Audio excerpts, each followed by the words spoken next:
My name's Matt. I'm an interior designer at M.J.Harris Group, and we're here at our Mona Place project in South Yarra, where we've just finished renovating this kitchen space. So Mel was our client. Her main part of the brief was to open up the space between living rooms and the kitchen, create a breakfast nook for informal dining, which is where I'm sitting at the moment. Loads more bench space, loads more storage as well. So I found M.J.Harris through a Google search. I found and approached a few companies about the work I wanted to do, who all came out and spoke to me about what I was trying to achieve. And right from the beginning, I was really impressed by M.J.Harris in terms of the way Mike, Matt and Naomi really listened to what I was trying to achieve, helped me in putting some ideas together, and they've just been fantastic throughout the process. First thing I thought when we walked in was, wow, this space is small. It's about 2.4 by 2.4 metres, almost a perfect square. So previously my kitchen was really tiny, really closed off. I had about this much bench space to work on, and my pantry was one cupboard underneath the bench. It was really difficult to work in.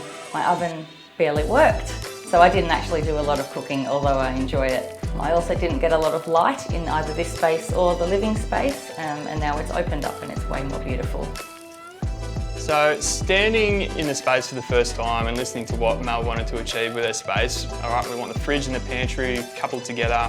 We can then maybe look at putting her cooktop and her oven in that return, and then keep the bench running around the perimeter of the room. Obviously with bench space, we can put some storage underneath, which is going to tick a box for storage. And then since we're opening up the space here, we were able to return this bench top and create an informal dining breakfast nook area. So I'm actually not really great at design and style. So I remember when Naomi first came, she asked for access to my Pinterest page, which was hilarious because I don't have a Pinterest page. But I was able to explain generally what I was looking for. I wanted something light, open, stylish, but something that won't date. And she showed me a whole lot of ideas, and together we were able to land on a design that I just really love.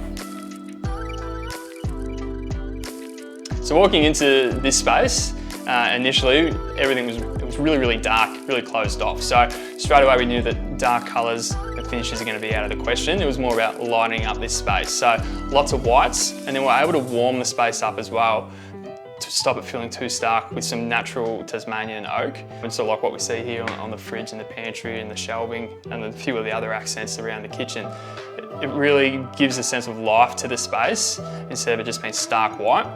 And it's a good contrast.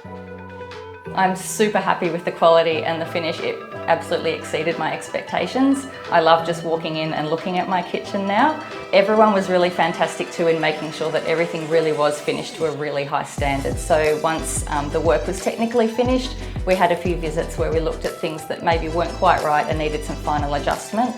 I had a list of a few of those things, but some of the M.J.Harris staff actually identified things themselves, added them to the list and fixed them, so I couldn't be happier.